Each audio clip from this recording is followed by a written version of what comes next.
ओवी 8वी. आणि ग्रंथोपजीविये विशेषी लोकीये दृष्टादृष्ट विजये होआवे जी. आईचं असंच होतं. मुलासाठी काही घेताना त्याला समजावताना अजून एक असतंच, जेथीचा जिव्हाळा तेथे बिंबे.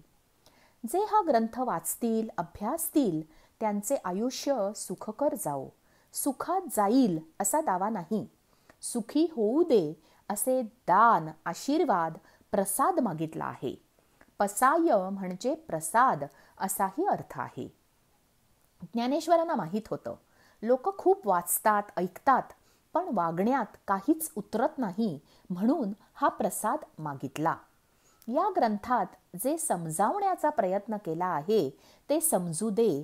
सर्व मार्गदर्शन यात केले आहे, पण माणसाच्या बुद्धीला पटलं तरी मन मानत नाही.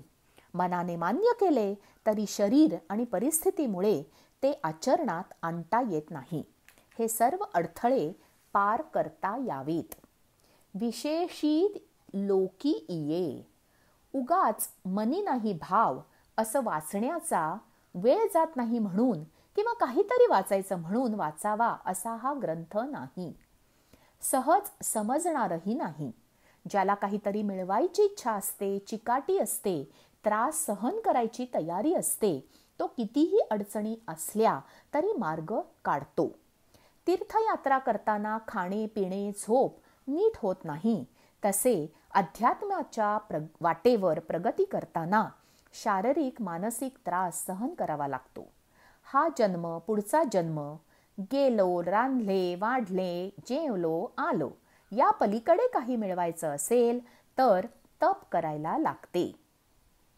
दृष्टादृष्ट विजये होआवे जी.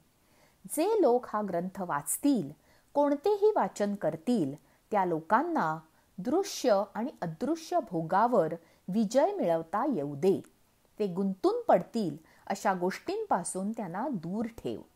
चूक कळली तर सुधारण्याची शक्यता असते. चुकूच शकत नाही असे वाटले तर प्रगती होत नाही. सगळी वरच्याची कृपा, करता करविता देव आहे असं वाटत असेल तर संसार केला, घर बांधलं, मुलं जन्माला घातली, वाढवली, त्यांचे संसार मार्गी लावले असे म्हणू नये. सगळं कृष्णार्पण म्हटलं की मान अपमानाच्या, सुखादुःखाच्या कल्पना सोडता यायला हव्या. ज्ञानेश्वरीच्या अभ्यासकाला हे सर्व शक्य होऊ दे अशा अनेक लक्षात येणाऱ्या आणि न येणाऱ्या गोष्टी असतात, त्यापासून दूर ठेव. आई लग्नाला जाते आणि तिथे पेढा मिळतो, तो मुलांसाठी घरी घेऊन येते.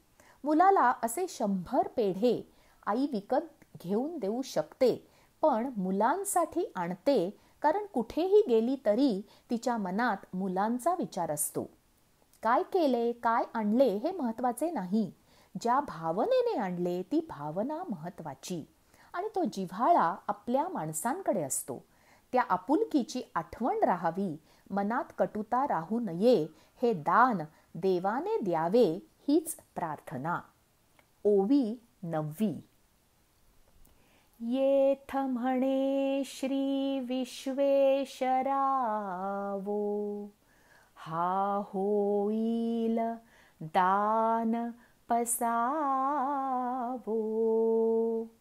येणे वरे ज्ञान देवो, सुखिया झाला.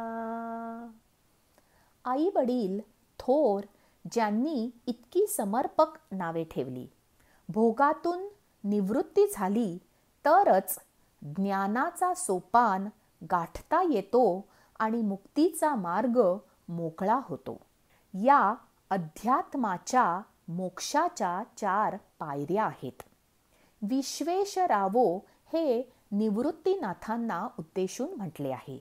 त्यांनी आशीर्वाद दिला म्हणून या ग्रंथाची निर्मिती झाली आणि प्रसाद म्हणून नाथांकडे हे दान मागितले. भावार्थ दीपिका निवृत्तीनाथांच्या सांगण्यावरून लिहिली. निवृत्तीनाथ हे माऊलींचे मोठे भाऊ आणि गुरु होते. हरिपाठाची रचना निवृत्तीनाथांची आहे. ज्यांचा शिष्य ज्ञानदेव आहेत, त्या गुरूंची योग्यता काय वर्णावी. हा ग्रंथ लिहिल्यावर गुरु आज्ञेचे पालन झाले, याचा ज्ञानदेवांना खूप आनंद झाला. गुरुमुळे जे ज्ञान मिळते त्याने सर्व चिंता मिटतात. सुखी होण्यासाठी योग्य गुरु भेटायला हवा आणि गुरुच्या आज्ञेचे पालन हा शिष्याचा धर्म आहे. गुरु करताना पारखून करावा आणि तो सापडला की निश्चंक होऊन त्याच्यावर सर्व सोपवावे. गुरु भेटावा ही तळमळ असेल तर गुरु भेट होते. गुरुलाही योग्य शिष्याची प्रतीक्षा असते. गुरुप्रती श्रद्धा ठेवली तर मोक्ष प्राप्ती होते.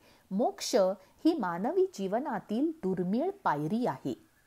श्री गुरु सारखा असता पाठी राखा, इतरांचा लेखा कोण करी. ज्ञानदेव म्हणे तरलो तरलो, साच उद्धरलो गुरु कृपे.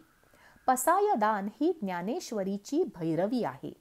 जितकी अर्थपूर्ण ज्ञानेश्वरी तितकेच प्रासादिक पसायदान. 16व्या वर्षी ही रचना केली. इतके ज्ञानदेव असामान्य होते. माझा मराठाची बोलू कौतुके, परी अमृता तेही पैजाशी जिंके. ऐसी अक्षरे रसिके मेळवीन. माऊलींचा उल्लेख झाला की या ओळी आठवतातच. सापशिडी या खेळाची निर्मिती माऊलींनी केली हे माहिती नव्हते. या खेळाला आध्यात्मिक महत्त्व आणि अर्थ आहे. रामकृष्ण हरी.